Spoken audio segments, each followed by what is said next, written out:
Good morning everyone. देखिए, previous video के अंदर हमने साइक्लिक ग्रुप से रिलेटेड 3 थ्योरम्स की थी और समझा था साइक्लिक ग्रुप है क्या। वो थ्योरम्स काफ़ी बेसिक थी। आज हम अपने फर्दर थ्योरम्स को कंटिन्यू करने से पहले एक लैग्रेंज थ्योरम, जो कि एज ए प्रूफ आपके लिए बहुत इंपॉर्टेंट नहीं है, बट एज ए रिजल्ट कि लैग्रेंज थ्योरम का रिजल्ट क्या है वो काफ़ी इंपॉर्टेंट है। और अभी जो हम इससे जस्ट नेक्स्ट थ्योरम अपनी करेंगे उसके अंदर उसका यूज भी आएगा। तो चलिए समझते हैं लैग्रेंजेस थ्योरम क्या है। According to this theorem, Lagrange said that order of subgroup divides order of group. देखिए, मान लीजिए आपके पास ऑर्डर ऑफ ग्रुप गिवन है 21, ठीक है। ऑर्डर ऑफ ग्रुप मतलब कि इस ग्रुप के अंदर नंबर ऑफ एलिमेंट्स कितने हैं 21, ठीक है।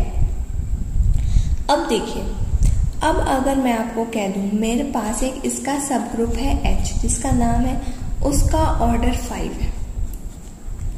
मैं आपसे पूछ रही हूं कि क्या इस ग्रुप के किसी सब ग्रुप का ऑर्डर 5 हो भी सकता है या नहीं। तो आप लैग्रेंजेस थ्योरम को यूज करते हुए डायरेक्टली ये कह सकते हैं कि नहीं, इसका ऑर्डर 5 हो ही नहीं सकता, क्योंकि आपको अच्छे से पता है 5 डज नॉट डिवाइड 21।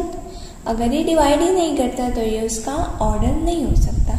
अगर मैं अब आपको कहूँ कि ऑर्डर ऑफ, ये तो मैंने H1 को ही सेट लिया था, अब H2 एक सब ग्रुप है, क्या इस ग्रुप के सब ग्रुप का ऑर्डर 7 हो सकता है। तो आप कहेंगे हाँ हो सकता है, बिकॉज 7 डिवाइड्स 21, ठीक है।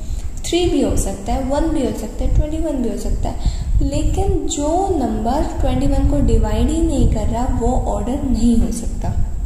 For example 5, for example 8, for example 9, for example 22, for example 16, ठीक है। तो सब ग्रुप का ऑर्डर वही हो सकता है जो उसके ग्रुप के ऑर्डर को डिवाइड कर रहा हो।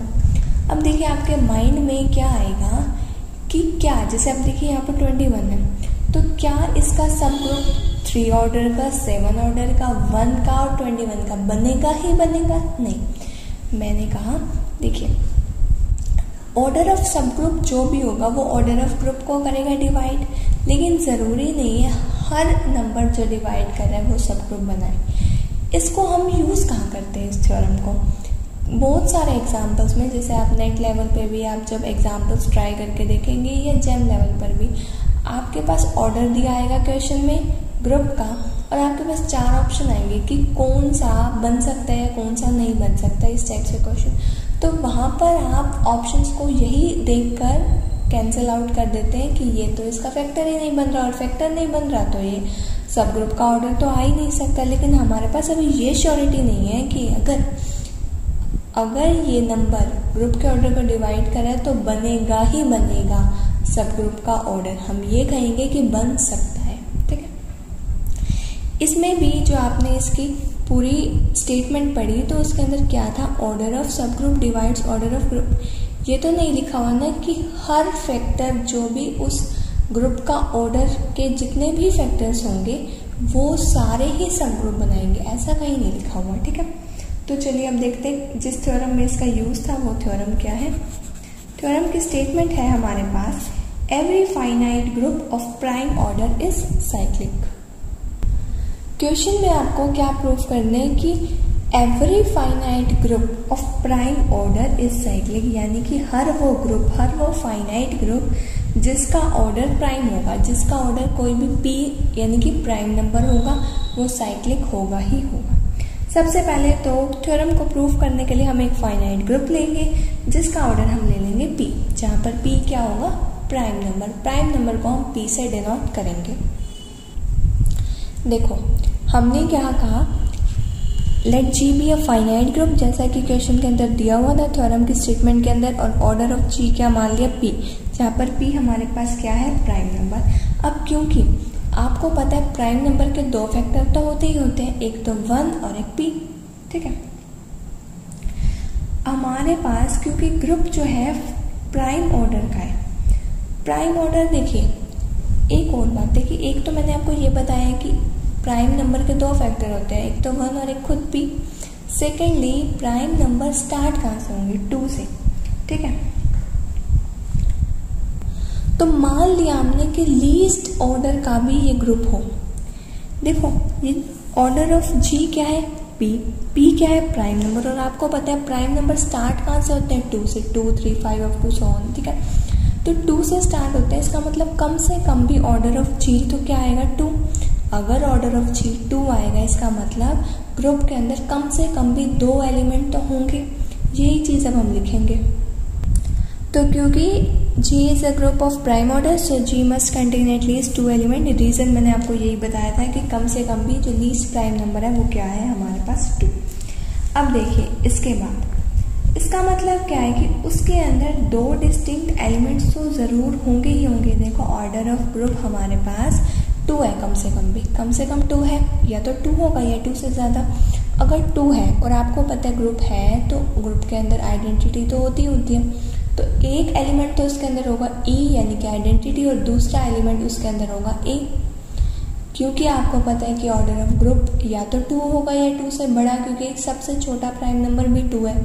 तो इसका मतलब हमारे पास जो ग्रुप के अंदर कम से कम भी 2 डिस्टिंक्ट एलिमेंट तो होंगे ही होंगे, एक तो आइडेंटिटी और एक A, ठीक है। तो हम लिख देंगे 10 there must exist 2 distinct elements in G, AE in G such that A does not equal to E। अब देखो यहाँ पर AE के इक्वल क्यों नहीं है, क्योंकि हमने यहाँ पर डिस्टिंक्ट वर्ड का यूज़ किया है, ठीक है। और आपको पता है ये E क्या होता है, हमारे पास आइडेंटिटी ऑफ G के लिए हम यूज़ करते हैं E को, ठीक है। अब देखो, अब ये तो आपको श्योरिटी है कि A is not equal to E, क्योंकि आपके पास E आइडेंटिटी और 2 डिस्टिंक्ट एलिमेंट्स ग्रुप में है ही है, तो A E के बराबर नहीं है। A E के बराबर नहीं है, इसका मतलब क्या है, आपको पता है ग्रुप का ऑर्डर 2 है, ठीक है। और ग्रुप के अंदर एक ऑर्डर का एलिमेंट कितना है, 1, यानी कि आइडेंटिटी। तो ऑर्डर ऑफ ए यानी कि जो बचा हुआ एलिमेंट है उसका ऑर्डर कितना होगा, 2। तो देखिए यही चीज़ मैंने लिखी कि ए नॉट इक्वल टू ई है, ई तो है नहीं। और आपको पता है ग्रुप के अंदर आइडेंटिटी का ऑर्डर कितना होता है हमारे पास, 1।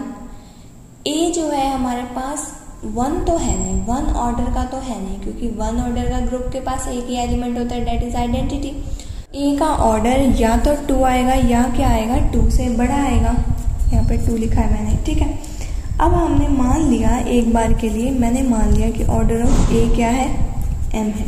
हमें पता नहीं है ना यहाँ पे 2 से बड़ा क्या है, 2 से बड़ा तो कुछ भी हो सकता है। तो मैंने एक बार के लिए मान लिया कि ऑर्डर ऑफ ए मेरे पास क्या है, m, ठीक है।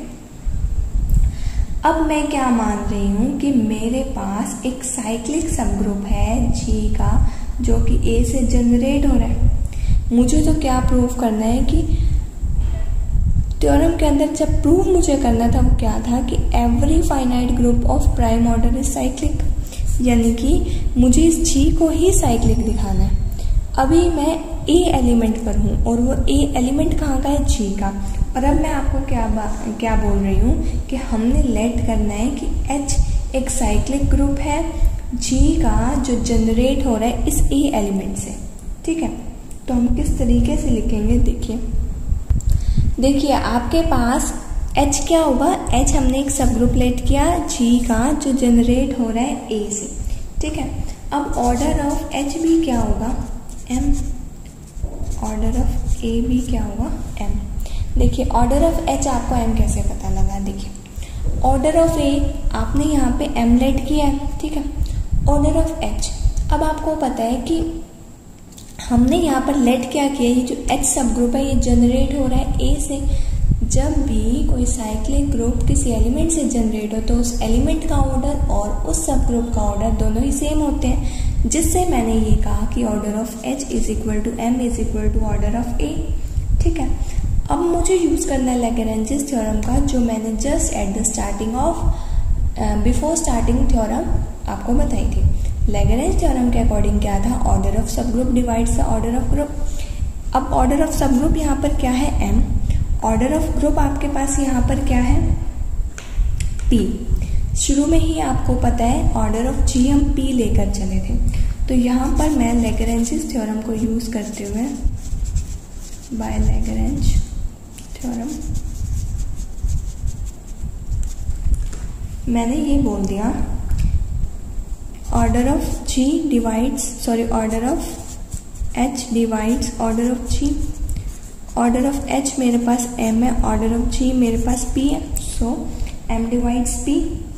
रीजन में आप क्या लिखेंगे? Lagrange theorem. लैग्रेंज थ्योरम की आप स्टेटमेंट लिखना चाहें वो भी लिख सकते हैं। लेकिन अब एक बात देखिए, आपको पता है ये p किसके लिए हमने डिनोट किया था? p हमने यूज किया था प्राइम के लिए, बट p इज प्राइम। और आपको यहाँ पे पता है m हमने यहाँ किस चीज के लिए लेट किया था? m हमने लेट किया था ग्रेटर देन और इक्वल टू 2, क्योंकि हमने एक बार ही कह रहे हैं order of a is greater than और इक्वल टू 2, दोबारा हम कह रहे हैं order of a is equal to m, इसका मतलब m जो है वो ग्रेटर देन और इक्वल टू 2 है। ठीक है, p हमारे पास प्राइम भी है, p हमारे पास ग्रेटर देन और इक्वल टू 2 भी है। इसका मतलब क्या है? देखो, किसी भी प्राइम नंबर के दो हमारे पास फैक्टर्स होते हैं, एक 1 और एक p। ठीक है, p खुद और एक 1। कोई भी आप प्राइम नंबर ले लीजिए, मान लीजिए 23 ले लिया, तो उसके दो ही तो फैक्टर्स हुए ना, एक 1 और एक खुद 23। अब m की वैल्यू 1 है नहीं, यहाँ से हमें पता लग रहा है, तो m की वैल्यू क्या आ जाएगी? p। ठीक है, so m is equal to p। m क्या था हमारे पास? Order of h। p क्या था? Order of g। ठीक है, तो यहाँ से हमारे पास क्या आ गया? दोनों के ऑर्डर से इक्वल है, इसका मतलब order of h is equal to order of g, इसका मतलब h is equal to g। ठीक है, अब देखिए, बट आपने लेट क्या किया था? आपने लेट ये किया था कि h आपके पास क्या है? h आपके पास था cyclic. So from this result we can conclude that group g is also cyclic. ठीक है, और आपको इस थ्योरम के अंदर प्रूफ भी यही करना था कि g को साइक्लिक प्रूफ करके दिखाना था।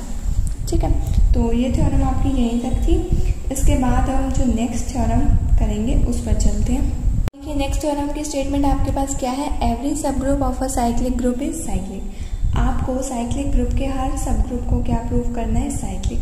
तो सबसे पहले तो हम एक ग्रुप लेकर चलेंगे, साइक्लिक ग्रुप लेकर हमें चलना है। देखिए, लेकर हम क्या चलेंगे? Let G be a cyclic group generated by ए।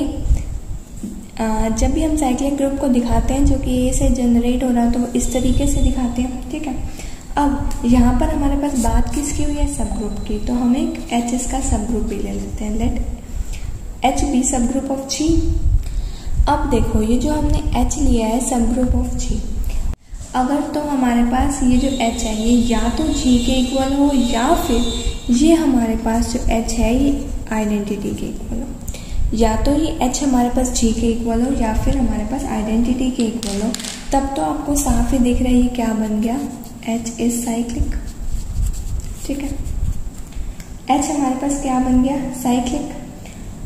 अब हम ये दो केसेस में तो आपने साइक्लिक दिखा दिया, लेकिन हमें थ्योरम के अंदर प्रूफ क्या करना है कि हर सब ग्रुप साइक्लिक आएगा। अब हम लेकर चलते हैं प्रॉपर सब ग्रुप के केसेस। ठीक है, ये तो आपने जी के दो कौन से सब ग्रुप दिखाए हैं? इम्प्रॉपर। ठीक है, एक तो पूरा जी इटसेल्फ और एक आइडेंटिटी। अब हम बात करेंगे एच जो है वो प्रॉपर सब ग्रुप है जी का। ये दोनों इम्प्रॉपर थे, अब हम प्रॉपर पे डिस्कशन कर रहे हैं। तो जब हमने प्रॉपर सब ग्रुप लिया, तो अगर मेरे पास x h के अंदर बिलोंग कर रहा है, h क्या है? एक सब ग्रुप, इसका मतलब क्या है? x हमारे पास g के अंदर भी बिलोंग कर रहा है। ठीक है, x belong to h implies x belong to g। ठीक है, अब देखो, आपको पता है x g का मेंबर है। g क्या है? एक साइक्लिक ग्रुप है। साइक्लिक ग्रुप जनरेट किससे हो रहा है? a से। साइक्लिक ग्रुप की शुरू के दो थ्योरम जो बिल्कुल छोटी छोटी थी, उनसे आपने ये देखा होगा कि उसमें जब हम साइक्लिक ग्रुप लेते थे जो कि ए से जनरेट हो रहा था, हम उसकी ए की सम पावर्स की फॉर्म में लिख सकते हैं, ए की सम इंटीजर पावर्स की फॉर्म में। तो ऐसे ही यहाँ पर एक्स जी के अंदर से है, तो एक्स को हम क्या लिख सकते हैं? A raise to the power t for some t belong to Z. ठीक है, क्योंकि इतना तो आपको पता ही है ना कि ये जो एक्स है ये जी का मेंबर और जी का हर मेंबर टी ए से जनरेट हो रहा है, तो हमारे पास ये भी श्योरिटी है कि हमारे पास एक्स भी ए से जनरेट होगा। ठीक है, अब एक्स के बारे में तो हमने यहाँ पर डिस्कशन अपनी कर ली। तो देखो आपको पता है कि एवरी सब group is group in itself. अगर आपके पास x बिलोंग कर रहा है h के अंदर, तो आपके पास x इनवर्स भी बिलोंग करेगा h के अंदर। ठीक है, अब अगर आपके पास x इनवर्स बिलोंग कर रहा है h के अंदर, इसका मतलब क्या है, x के इनवर्स की वैल्यू यहाँ से निकाल सकते हैं हम। x का इनवर्स, दोनों साइड इनवर्स ले लीजिए, यहाँ पे क्या आ जाएगा a raise to the power minus t, जिससे हम क्या कह सकते हैं कि a raise to the power minus t belong to h।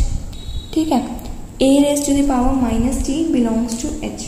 तो इसका मतलब एक बात तो हमें पता लग गई, h के अंदर कौन से एलिमेंट्स हैं, जो a की नेगेटिव पावर्स हैं वो भी और जो पॉजिटिव पावर्स हैं वो भी। a के अंदर कौन से एलिमेंट्स हैं, जो नेगेटिव पावर्स हैं वो भी और जो पॉजिटिव पावर्स हैं वो भी। पॉजिटिव पावर्स के लिए हमने ये दिखाया और a इनवर्स दिखा दिया यहाँ पर, तो नेगेटिव पावर्स भी दिखा दी। ठीक है, अब देखिए इसके बाद हम ये मानेंगे इसके बाद कि m जो है ना ऐसा लीस्ट इंटीजर है such that a raise to the power m belong to h। ठीक है, अब यहाँ पे आपको t की वैल्यू नहीं पता क्या है और माइनस टी में भी t की वैल्यू नहीं पता आपके पास क्या है, तो हम कह रहे हैं कि m जो है वो लीस्ट पॉजिटिव इंटीजर है such that a raise to the power belong to h। ठीक है, अब h के अंदर कोई इनफाइनाइट मेंबर्स तो है नहीं, तो हमने ये मान लिया a raise to the power m जो है, यहाँ पे m जो है वो लीस्ट पॉजिटिव इंटीजर है। अभी पता नहीं है इसकी वैल्यू हमें क्या है। ठीक है, अब हमें प्रूफ क्या करना है कि h साइक्लिक है। ठीक है, ये चीज़ पहले हम लेके चलेंगे। यहाँ पर ये चीज़ हमने लिखी है, m is least positive integer such that a raise to the power m belongs to h। To proof क्या करेंगे फिर हम, h is cyclic. h is cyclic का मतलब क्या है, h को हमें शो करके दिखाना है a के m के जनरेटर की फॉर्म में। ठीक है, अब देखिए इसके बाद हम क्या करेंगे, a raise to the power t ये जो है ये हम क्या ले लेंगे, एक आर्बिट्ररी एलिमेंट ले लेंगे h का। अभी आपको धीरे धीरे पता लगेगा कि हम ये क्यों कर रहे हैं। At the end of theorem आपके सारे डाउट्स क्लियर हो जाएंगे, जो भी छोटे छोटे माइंड में होंगे मैं अपने आप ही उन्हें क्लियर कर दूंगी। ठीक है, a raise to the power t कोई आर्बिट्ररी एलिमेंट है h का, और आप उसे प्रूफ क्या करके दिखा देंगे कि वो भी m का मल्टीपल है। ठीक है, क्योंकि m तो देखो लीस्ट नंबर है और t उसके इक्वल भी हो सकता है या उससे बड़ा भी हो सकता है। ये बात तो आपको श्योर है ना कि m से छोटा नहीं होगा t, क्योंकि m खुद ही सबसे छोटा है। तो t या तो m के इक्वल होगा या m से बड़ा होगा। ये भी नहीं पता m उसका फैक्टर होगा या नहीं होगा। अगर फैक्टर हुआ तो रिमाइंडर 0 आ जाएगा डिवाइड करने पे, फैक्टर ना हुआ तो रिमाइंडर कुछ ना कुछ आ जाएगा। तो देखिए इस चीज़ को आप लिखेंगे कैसे। अब देखो यहाँ पे आपके पास a raise to the power t हमने एक आर्बिट्ररी एलिमेंट ले लिया h का, और आपको पता है t या तो बड़ा होगा m से या फिर m के इक्वल होगा। m से छोटा नहीं हो सकता, क्योंकि आपको ये बात पता है कि m जो है वो लीस्ट पॉजिटिव इंटीजर है। लीस्ट का मतलब बाकी सारे इससे बड़े होंगे। अब हमें प्रूव क्या करके दिखाना है कि ये जो t है ये m का कोई ना कोई मल्टीपल है, यानी कि m t का फैक्टर है। इसका मतलब इनको डिवाइड करने पे कोई भी फैक्टर नहीं बचेगा। मेन बात ये, कोई फैक्टर नहीं बचेगा। देखिए अब मैं आपको दिखाती हूँ क्यों इसका फैक्टर नहीं बचेगा, और अगर फैक्टर बच गया तो प्रॉब्लम क्या होगी। ठीक है, तो हमें प्रूव क्या करके दिखाना है कि t जो है मल्टीपल है हमारे पास m का। इसी चीज़ को दिखाने के लिए हम कॉन्ट्रडिक्शन से दिखाएंगे। ठीक है, यानी कि हम एक बार के लिए मान रहे हैं कि t हमारे पास m का मल्टीपल नहीं है, यानी कि t को आप लिख सकते हैं m³ प्लस r की फॉर्म में। ठीक है, तो मैंने क्या किया, मैंने लिख दिया t को m³ प्लस r की फॉर्म में। ये जो r हमने लिया है यहाँ पर, ये नॉट इक्वल टू 0 है और लेस देन m है, क्योंकि अगर r m से भी ग्रेटर हो गया तो आपको पता ही है m में ही जाके वो ऐड हो जाएगा, यानी कि q की ही एक वैल्यू और बढ़ जाएगी। ठीक है, तो आपके पास ये तो आपको पता है कि a raise to the power belong कर रहा है h के अंदर। ठीक है, a raise to the power m belong कर रहा है h के अंदर, इसका मतलब a raise to the power m into q भी h के अंदर ही बिलोंग करेगा। और एम क्यू की एक सब ग्रुप है अपने आप में। सब ग्रुप है इसका मतलब ग्रुप है, सब group is group in itself, इसका मतलब हर एलिमेंट का इन्वर्स भी एग्जिस्ट करेगा, हर एलिमेंट का इन्वर्स एग्जिस्ट करेगा। आपको यहाँ पर मैंने ये चीज़ पे तो मैं ले आई कि a raise to the power minus q belong करेगा h के अंदर, और a raise to the power t ये ऑलरेडी h के अंदर है, जस्ट मैंने आपको पिछले पेज पर दिखाया था, ठीक है। अब ये दोनों इसके मेंबर्स हैं, तो इन्हीं को अगर हम ऑपरेट कर दें minus m q plus t, ठीक है, तो इन दोनों को ऑपरेट करने पे बीच में मल्टीप्लिकेशन का साइन मैं एक बार अलग से भी आपको दिखा दूँ। a raise to the power minus q dot a raise to the power t belong to h, then multiply में थे, बेस सेम था इसलिए मैंने इनकी पावर्स ऐड की हैं। इसका मतलब इसी चीज़ को मैं क्या लिख सकती हूँ, a raise to the power t minus m q, t minus m q की मेरे पास वैल्यू क्या है, t माइनस एम क्यू की मेरे पास वैल्यू है a raise to the power r, यहाँ से आपने वैल्यू निकाली इस इक्वेशन में से, ठीक है। a raise to the power भी बिलोंग करेगा h के अंदर, क्योंकि यहाँ से हमने ये लिया था कि इनको सॉल्व करके जो भी आएगा वो बिलोंग करेगा h के अंदर। और आपको ये भी पता है कि r कहाँ से कहाँ तक लाई करेगा, 0 से लेके m के बीच में, और m आपको पता है लीस्ट पॉजिटिव इंटीजर है, लीस्ट पॉजिटिव ऐसा इंटीजर है जिसकी पावर करने पे h के अंदर मेंबर आ रहा है। अब आपने यहाँ पर क्या दिखा दिया कि r तो m से भी छोटा है, r अगर m से भी छोटा है तो m लीस्ट तो नहीं हुआ, तो यहाँ पर आपके पास क्या आ गई, कॉन्ट्राडिक्शन, कॉन्ट्राडिक्शन आ गई। तो इसका मतलब जो आपने एज्यूम किया था वो गलत था। और आपने ऊपर देखिए ध्यान से एज्यूम क्या किया था, आपने एज्यूम किया था कि हमारे पास r नॉट इक्वल टू 0 है, जिससे अब हम ये कह सकते हैं कि r इक्वल टू 0, r को 0 होना पड़ेगा। जैसे ही r 0 हो गया, यहाँ पर हमारे पास t की वैल्यू क्या आ गई, एम क्यू, t की वैल्यू एम क्यू है, इसका मतलब a raise to the power t is equal to a raise to the power m q. a raise to the power m q को मैं a raise to the power m की whole power q लिख सकती हूँ। इसका मतलब क्या है, आपके पास यहाँ पर a raise to the power t क्या था, ये तो कोई भी एलिमेंट था ना ग्रुप का नहीं सॉरी h का। a raise to the power t को आपने a raise to the power m की होल पावर q के फॉर्म में लिख दिया। इसका मतलब हर h का मेंबर इस तरीके से लिखा जा सकता है। अगर हर h का मेंबर a की m की पावर की फॉर्म में लिखा जा सकता है, इसका मतलब क्या है, h एक तो साइक्लिक है। और अब मैं आपसे अगर पूछूं कि h का जनरेटर क्या है, तो वो भी आपको बताने में प्रॉब्लम नहीं आएगी, क्योंकि आपको पता है जनरेटर वही होता है जिससे हर एलिमेंट जनरेट हो पाए, और यहाँ पर हर एलिमेंट जनरेट हो पा रहा है a raise to the power m से। तो a raise to the power m हमारे पास क्या आ गया, जनरेटर, ठीक है। यही आपको इस थ्योरम में दिखाना था कि एवरी सब ग्रुप ऑफ अ साइक्लिक सब ग्रुप इज साइक्लिक। तो मैंने h इसका कोई भी आर्बिट्ररी सब ग्रुप लिया था और उसको मैंने क्या दिखा दिया, साइक्लिक। h कोई प्रॉपर सब ग्रुप मैंने माना नहीं था कि h की वैल्यू यही है, h मैंने ऐसे ही एज सच कोई भी सब ग्रुप माना था, इसलिए यहाँ से एक h को साइक्लिक दिखाने पे मैंने ये कह दिया कि h का यानी कि g का हर सब ग्रुप साइक्लिक ही होगा अगर g हमारे पास खुद साइक्लिक है, ठीक है। तो आज की वीडियो में इतना ही करते हैं। ये दो थ्योरम्स आपको बहुत अच्छे से करनी है। इन थ्योरम्स में आपको लगेगा थोड़ा बहुत कंफ्यूजिंग है, बट आपको हर थ्योरम को कम से कम 2 या 3 बार तो लिख के देखना ही है, ताकि आपकी बहुत अच्छे से प्रैक्टिस हो जाए। एग्जाम के अंदर जाके जब सारी थ्योरम्स मिक्स हो जाती हैं तो बहुत कन्फ्यूजन क्रिएट हो जाती है। अभी तो आप एक एक थ्योरम को कर रहे हो तो आपको इतनी प्रॉब्लम नहीं आएगी। तो मैं ये सजेस्ट करती हूँ कि आपको हर थ्योरम को एटलीस्ट 2 से 3 बार तो लिख के देखना चाहिए। एक बार मेरी वीडियो देखते हुए शॉर्ट में देखिए, उसके बाद एक बार बुक से खुद करके देखिए आपको हर स्टेप समझ में आ रहा है या नहीं। किसी भी पॉइंट को आपको क्रैम नहीं करना है, आपको समझना है। मेरी वीडियो से कुछ भी समझना है तो आप कमेंट सेक्शन में डाउट डाल सकते हैं, तो मैं आपको उसका रिप्लाई करूँगी। तो आप मुझसे डाउट्स भी ले सकते हैं और आपको किसी भी स्टेप को क्रैम नहीं करना है। और एक बार जब आप पूरी थ्योरम को बहुत अच्छे से कर लें, उसके बाद आपको एक बार बुक को बंद करके खुद भी ट्राई करके देखना है, क्योंकि एग्ज़ाम टाइम पे ये थ्योरम्स बाद में बहुत कंफ्यूजिंग सी हो जाएंगी आपको। अभी तो आप एक एक करके कर रहे हो तो ज़्यादा प्रॉब्लम नहीं आएगी, तो बाकी काम देखते हैं नेक्स्ट वीडियो के अंदर। नेक्स्ट वीडियो के अंदर एक थ्योरम और एक एग्जाम्पल भी करेंगे। बुक का ही एक एग्जाम्पल है जो कि एग्जाम पॉइंट ऑफ व्यू से काफ़ी इंपॉर्टेंट है। सो आज की वीडियो में यही था। Thank you so much for watching my videos and giving me a lot of support.